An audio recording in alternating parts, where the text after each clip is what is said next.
I'm Danielle Gray, founder of Train Like a Gymnast, certified personal trainer, and most recently an egg freezing patient at OVA in Chicago.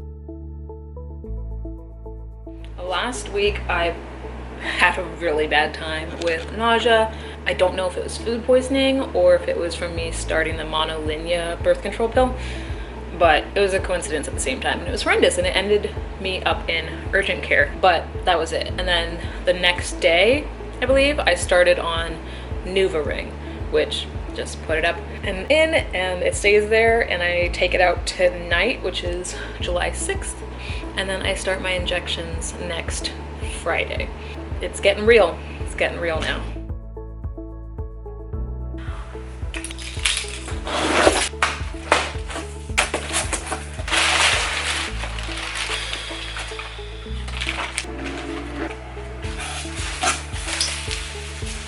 So I was on 150 IUs of Menopur and gonal-f with the ReadyJect pen when I started my injections. Then I added ganirelix acetate on day 6, which burned a little more than the others, but once I slowed down the injection, it was fine. And I definitely got better and faster and more confident with all of the mixing and injecting the more I did it. The first day, was a lot. Overall, I stimulated for 12 days, and let me tell you, those trigger shots, a little sore, especially as my bloating got worse and the skin got harder to pinch.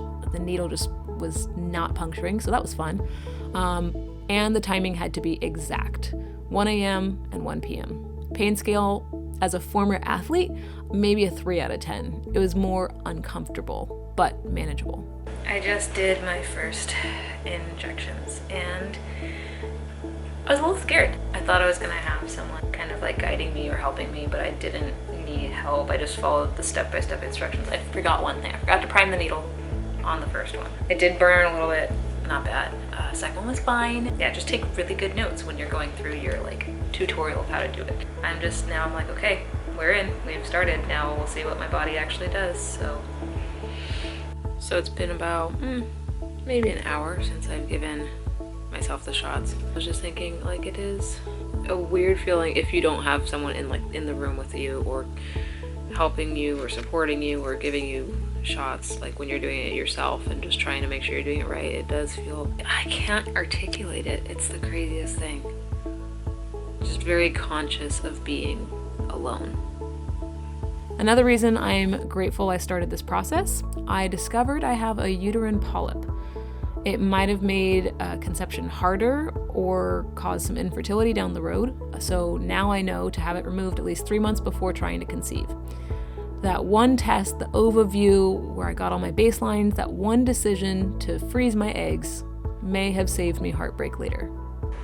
Just to check, like, I'm not crazy bloated, like, at all. It just feels like stuff is moving or growing in there, and I don't know if that is me being like hyper aware and oversensitive to it, but definitely feel a lot in this section of my body. While personal training today, trying to show her some of the ab moves was starting to feel a little weird, but I'm realizing that I sit like this, I do this, I bend and I reach a lot. I'm gonna have to be very conscious of that in the next week or so. Here's to fingers crossed that I actually remember to prime the needle so I don't inject an air bubble into my stomach like I did last night, because that was really disgusting feeling and sound.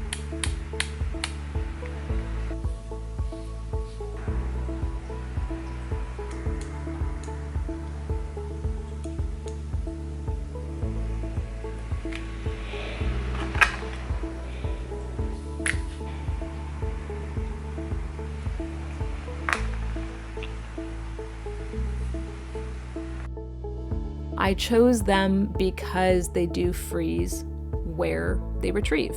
They don't ship your fragile eggs across the country. Eggs are more fragile than embryos, especially, so that gave me peace of mind, and every step felt intentional, secure, and personal. And I really love their vibe, and I actually heard about them through Zuri Hall of American Ninja Warrior. I leave on my flight tonight for Chicago. I'm traveling with this one. who I've cut off her water supply, and she needs to go poop, and I don't want her to poop on the plane. When I get in, I go straight to the OVA office. I do feel rather gross. The whole time I was straightening my hair, I had my shirt up here and my pants down here, and I was just, I felt like my friend who's in her 3rd trimester.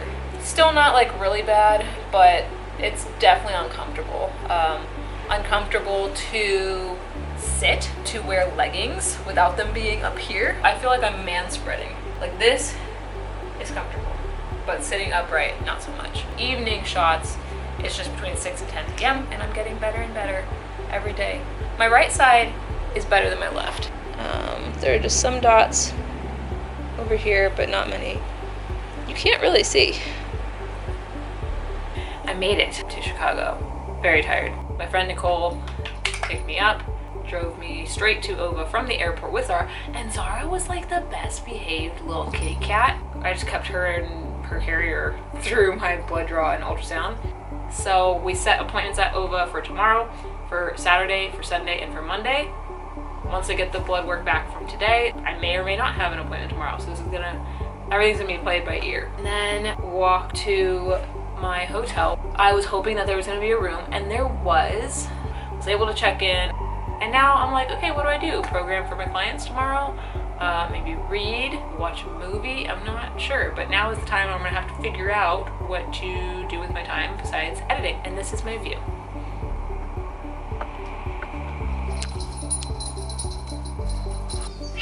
Sit. Sit. Quick update. I actually feel pretty...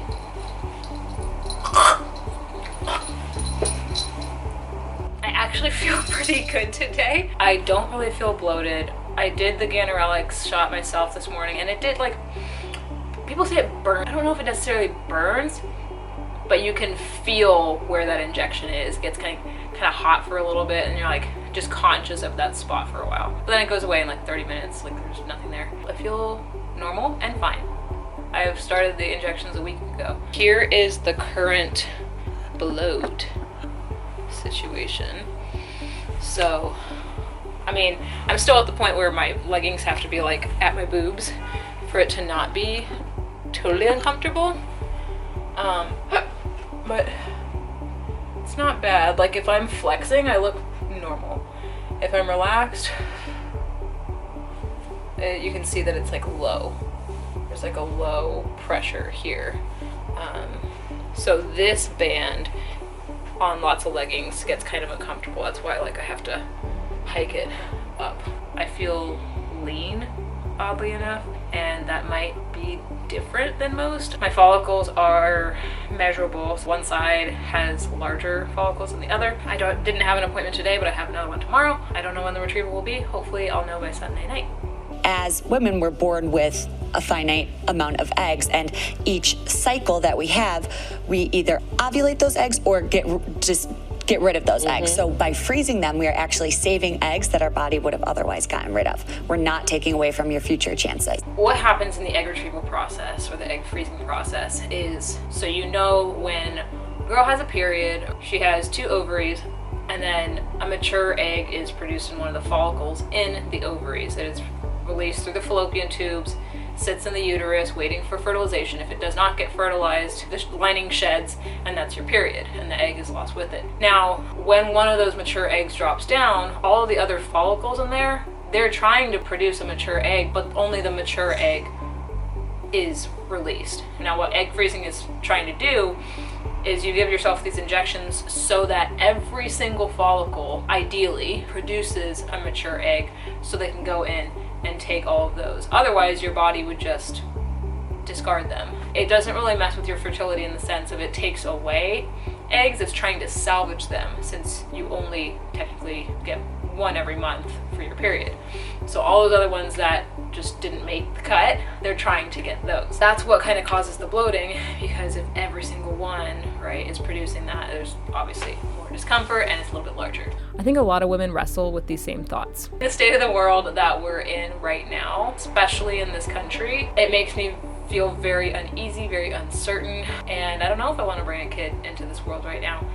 I always have wanted to be a mother, and I know that I would be a good mom, but also the fact of relationships, timing not working out, society, living in Los Angeles where I'm a gig worker. I have clients, I have jobs that pop up randomly. I mean, I pay medical insurance myself, but that's like $610 a month just for me, and it barely covers anything. I don't have benefits because I am self-employed. I live in an apartment, I have a roommate, I have a cat, and I'm not in a position where I would be able to afford a house where I live in Los Angeles. So all of that combined, a lot of stuff going on in the world and my life personally that make it really hard to think about starting a family right now, especially alone. If I wanted to wait, maybe I could use those. And if for some reason there is some kind of issue as I get older, I have these 32-year-old eggs. And I wouldn't have even known that, you want to honk a little bit more, I wouldn't have even known that I had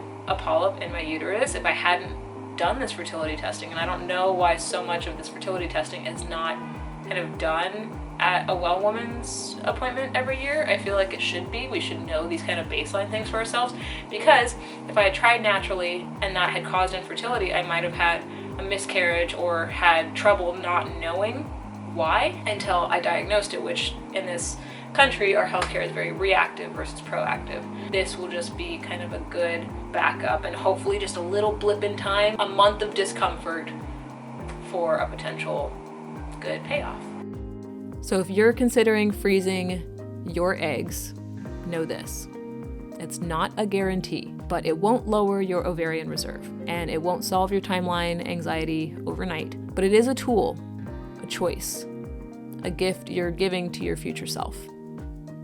This journey made me feel empowered, like I was doing something for me, for future me, just for the purpose of possibility. So whether you're single, unsure, focused on your career, in between relationships, nervous about the world, it doesn't matter. You deserve to have options. I just got back from my Saturday appointment, had my blood draw. That's getting really kind of irritating. Ultrasounds are okay. I only have one follicle that's above 18 millimeters. I was wondering, I was like, I feel fine. I don't feel bloated. I feel really good. Maybe they're not like growing fast enough.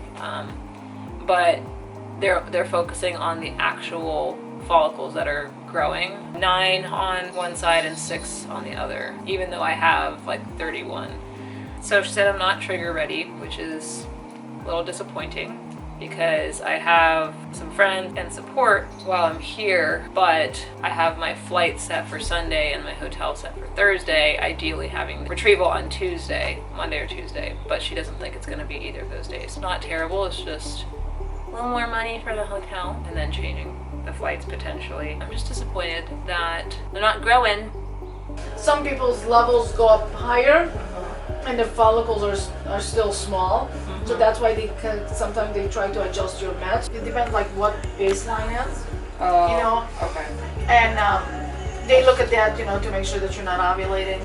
It is looking like my retrieval will be Thursday, fingers crossed. I have the trigger shots and I don't have to do the big butt one, just the tiny subcutaneous one. My elbows are definitely getting bruised from all of the blood draws. Not too bad, but it does hurt and it's getting real irritating. I have a decent amount of follicles, but my right side is still just a little slow on the growing. Left side is larger, so they don't want to lose any of the big ones, but I'm still waiting for some of the tiny ones to grow. It's still up in the air. I don't know when I'm flying out.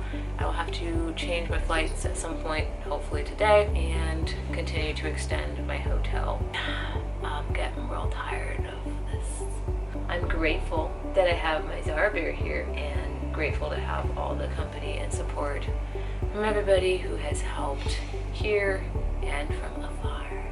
Those final days were interesting. I felt normal up until, I would say, 2 days before the retrieval.